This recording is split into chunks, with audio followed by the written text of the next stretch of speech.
जिब्राइल अमीन अलैहिस्सलाम नबी फरमाते हैं कि जब भी जिब्राइल अमीन मेरे पास आते हैं तो 4 बातों का बहुत ज्यादा तस्करा करते हैं।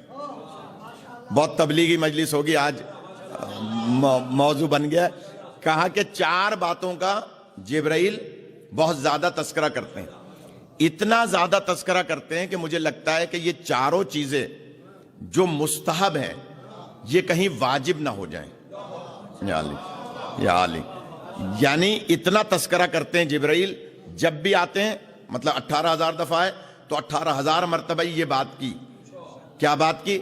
सबसे पहली चीज अपनी उम्मत से कहें कि नमाज शब की कोशिश करें कि पढ़ें। या अली, नमाज शब यानी जिसको हम तहज्जुद की नमाज कहते हैं, ज्यादा ताकीद करते हैं जिब्राइल कि नमाज शब पढ़ें, नमाज शब पढ़ें, नमाज शब पढ़ें।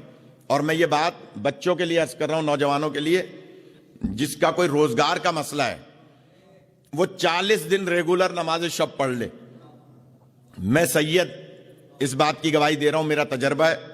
40 दिन अगर आप रेगुलर नमाज शब पढ़ लें, 11 रकत जो नमाज है रात को जो पढ़ी जाती है, मासूमीन पे वो वाजिब होती है और आम मोमिन पर सुन्नत है, मुस्तहब है, उसे पढ़नी चाहिए। रोजगार का मसला हमेशा के लिए हल हो जाएगा। रिस्क में इतनी वसअत होगी कि आप बेबहा खजाना मिलेगा। 40 दिन रेगुलर कर लें, उसके बाद भी पढ़ें, लेकिन 40 दिन में कोई नागा ना करें। सरकार फरमाते हैं, जिब्राइल अमीन मुझे ताकीद करते हैं कि नमाज शब। अच्छा, नमाज शब तो वो पढ़ेगा जो पंजगाना पढ़ता होगा। या अली, गौर नहीं फरमा रहे भाई, शब की नमाज तो वो पढ़ेगा ना जो पंजगाना पढ़ता होगा। जो 5 वक्त की नमाज नहीं पढ़ता तो वो नमाज शब कैसे पढ़ेगा? इसका मतलब है उसको पहले पंजगाना नमाज को रेगुलर करना होगा, फिर शब नमाज शब को रेगुलर करना होगा। तो पहली चीज क्या है? बोले शहजाद मियां, पहली चीज क्या है? नमाज शब। दूसरी चीज का सरकार फरमाते हैं कि जिब्राइल ताकीद करते हैं मसवाक करना, या अली, बुर्श करना। फरमाते हैं हर नमाज से पहले मुस्तहब है कि बुर्श करें। या अली, बाज लोग महीना महीना दांत नहीं मांजते और फरमा रहे, लिहाजा हुक्म है बुर्श करें। बच्चे खास तौर पे नोट करें, जो बच्चे सुबह बुर्श करते हो, शाम पे करते हो, हाँ सुबह शाम 2 दफा ना दे, 2 दफा करना है कम से कम बच्चों को, जिन पे अभी नमाज वाजिब नहीं है। लेकिन जो बड़े लोग हैं कम से कम 5 दफा। इतनी ज्यादा ताकीद है। चलें आप नमाज 5 नमाजों को गोया फजर में, जोहरैन में, मगरिबैन में तो 3 दफा बुर्श कर लें, लेकिन हुक्म है कि ताकीद है बुर्श करें, यानी मिसवाक करें। तीसरी चीज है पड़ोसी का एहतराम।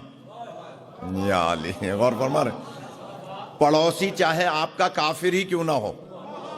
या अली, यहां तो कहते हैं ना भाई ये बराबर में देवबंदी है या अहले हदीस है या बरेलवी है या फलां है।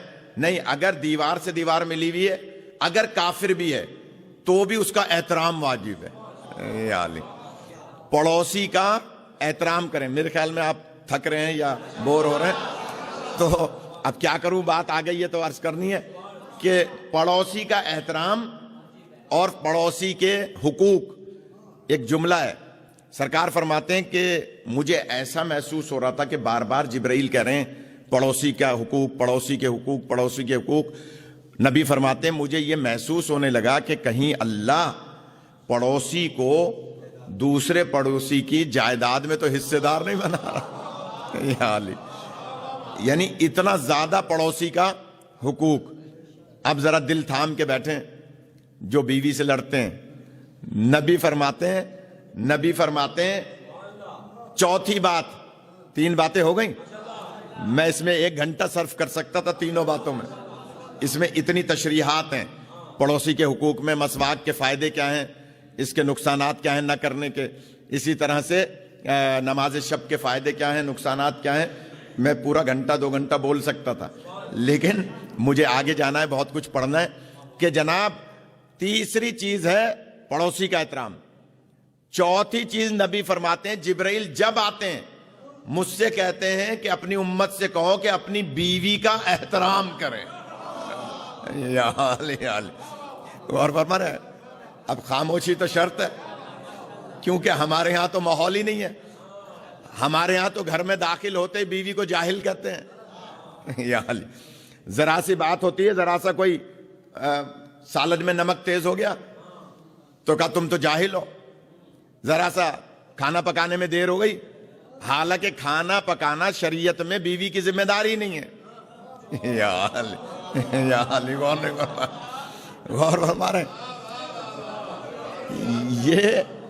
یہ ہماری معاشرتی بات ہے، بیوی کی شرعی ذمہ داری نہیں ہے.